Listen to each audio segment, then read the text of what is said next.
গাজীপুরের শীর্ষ সন্ত্রাসীকে ছিনিয়ে নিতে পুলিশের ওপর দুর্বৃত্তদের ৪ দফা হামলা।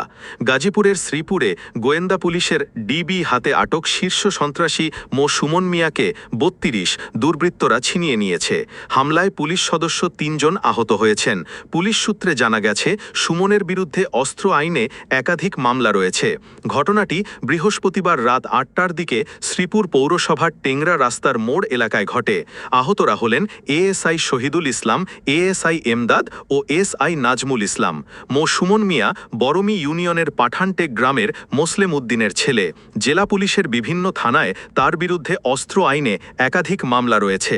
আহত এএসআই শহীদুল ইসলাম জানিয়েছেন, গোপন সংবাদের ভিত্তিতে উপজেলা কাউরাইদ ইউনিয়নের নান্দিয়া সাঙ্গুন এলাকার ব্রিজ থেকে তাকে আটক করা হয়।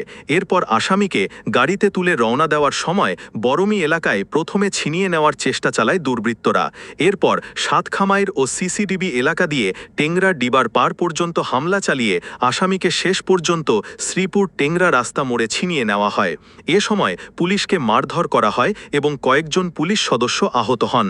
শ্রীপুর থানার ভারপ্রাপ্ত কর্মকর্তা ওসি মোহাম্মদ আব্দুল বারিক নিশ্চিত করেছেন, জেলা গোয়েন্দা পুলিশ সন্ধ্যা ৭টার দিকে ত্রিমহুলি ব্রিজ এলাকা থেকে সুমন মিয়াকে আটক করে।